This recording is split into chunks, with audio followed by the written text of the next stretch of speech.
हरे कृष्णा। आइए जानते हैं द्रौपदी की चीरहरण की कथा। जब युधिष्ठिर ने द्रौपदी को भी दांव पर लगा दिया और हार गए, तो द्रौपदी के केश पकड़कर घसीटते हुए राजसभा में ले आए। द्रौपदी पतिव्रता थी। उसने प्रतिज्ञा की और कहा, हे दुष्ट दुशासन, तुमने मेरे केश को छुआ है, इसलिए इन केशों को तुम्हारे हृदय के खून से जब तक धो नहीं लूँगी तब तक ये केश खुले ही रहेंगे। मैं इनको बांधूंगी नहीं।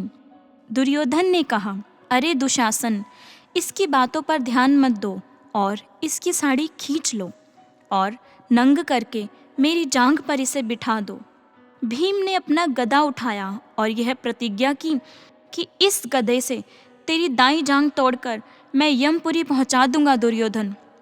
दुशासन ने द्रौपदी की साड़ी पकड़ी और खींचना प्रारंभ किया। सभी पांचों पांडव, द्रोणाचार्य, कृपाचार्य, भीम, पितामह जैसे शूरवीर नीचे मुंह करके खड़े रहे।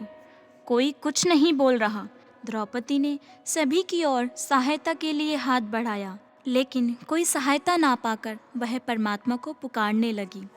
द्रौपदी की आंखों से आंसू की धारा बहने लगी और कहती है, जिसका कोई नहीं होता, जो दीन है, असहाय है, कमज़ोर है, अनाथ है, उनके सहायक स्वयं भगवान ही होते हैं।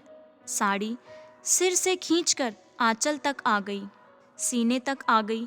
एक हाथ से साड़ी का पल्लू खींचकर पकड़ रखा था ताकि आगे खुलने ना पाए और एक हाथ ऊपर करके भगवान श्री कृष्ण को पुकार रही थी और प्रार्थना कर रही थी, हाथ जोड़ तुम्हें पुकारूं, सुनियो कृष्ण मुरार, भरी तो सभा में जाती है लाज हमार।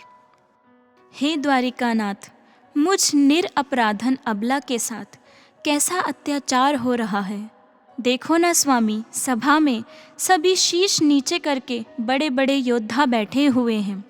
कोई भी धर्म और न्याय की बात नहीं कर रहा। हे नाथ, अब लाज बचाना मेरे बस में नहीं।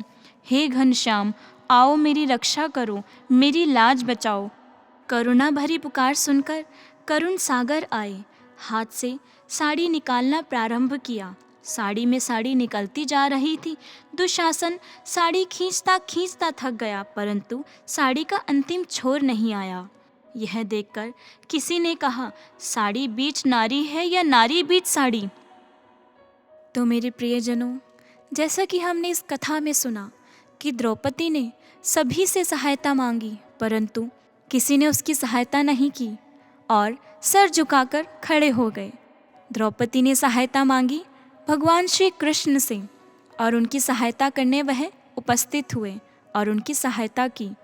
तो मेरे प्रियजनों, इस दुनिया में, इस संसार में आप किसी के ऊपर भरोसा ना ही करें तो अच्छा है, क्योंकि एकमात्र भगवान श्री कृष्ण हैं जो हर परिस्थिति में आपके साथ रहेंगे, आपकी मदद करेंगे।